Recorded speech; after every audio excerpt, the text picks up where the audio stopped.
అసలు ఎన్ని ప్రాబ్లమ్స్ అంటే ఏ ప్రాబ్లం గురించి చెప్పాలో అర్థం కావట్లే. మెడిసిన్స్ ఎక్స్పైర్ అయిపోయినటువంటి మెడిసిన్స్ ఇస్తున్నారట. 3 ట్యాబ్లెట్స్ ఉంటాయంట. ఒకటి డోలో 650, ఇంకొకటి లాక్టోకాలమైన్, స్కిన్ ప్రాబ్లం వస్తే జిందా తిలిస్మాత్. ఎవరికి ఏ ప్రాబ్లం వచ్చినా దాన్ని తాగిపిచ్చేసి పంపించేస్తున్నారంట. ఒక అమ్మాయి లంగ్స్ ప్రాబ్లం అయిందంట. ఇదే ఫుడ్ తిని ప్రాబ్లం వస్తే ఆ అమ్మాయి బ్లడ్ వామిటింగ్స్ చేసుకుంటే కూడా ఆ జిందా తిలిస్మాత్ వాటర్లో వేసి అదే తాగిపిచ్చేసి నీకేం కాలేదు, చదువు తప్పించుకోవడానికి డ్రామాలు చేస్తున్నామని మాట్లాడారంట. సార్, వాళ్ళు చదువుకోవడానికే వచ్చారు.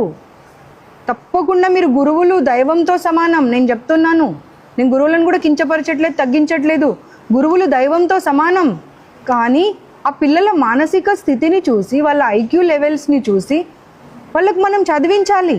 అంతేకాని రాత్రి 10గా ఒక్కొక్క క్లాస్ 3 hours ఉంటుందంట. 3 hours మధ్యలో ఎవరికైనా టాయిలెట్ వచ్చినా, వాష్రూమ్ వచ్చినా వెళ్ళకూడదు. వీళ్లకు బ్రేక్ ఇచ్చినప్పుడే వెళ్ళాలి తప్పించి మధ్యలో వెళ్ళకూడదంట. దానివల్ల యూరిన్ ఇన్ఫెక్షన్స్ అయి కూడా చాలామంది పిల్లలకు ప్రాబ్లమ్స్ వచ్చాయంట. వీళ్ళు కొట్టిపడేస్తున్నారు వాళ్ళకి ఆ మాట చెప్తే. మీరు కొట్టిపడేయడానికి లేదు. 800 మంది మాట్లాడినటువంటి వీడియో రికార్డింగ్స్ నా దగ్గర ఉన్నాయి. నేను ఇప్పుడు మీకు అవి ప్రొవైడ్ చేస్తాను.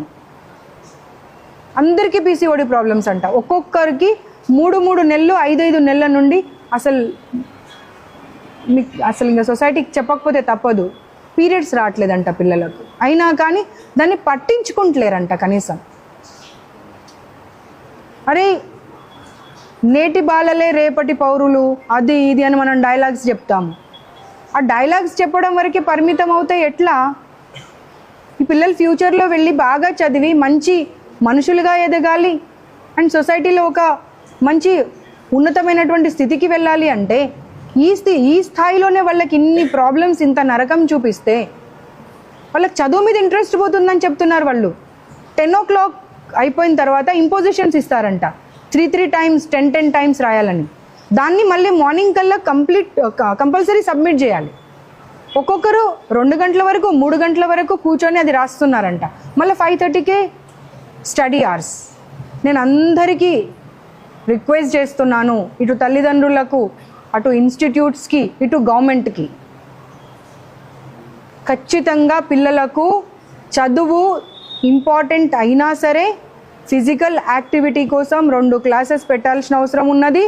అండ్ గవర్నమెంట్ అఫీషియల్స్ కానివ్వండి, తల్లిదండ్రులు కానివ్వండి, ఆ ఇన్స్టిట్యూట్లో కనీసం వెంటిలేషన్ ఉందా లేదా, వాళ్ళ హాస్టల్ పరిస్థితి ఏంటి, అవన్నీ కనుక్కున్న తర్వాతనే మీ పిల్లలని హాస్టల్కి పంపించండి.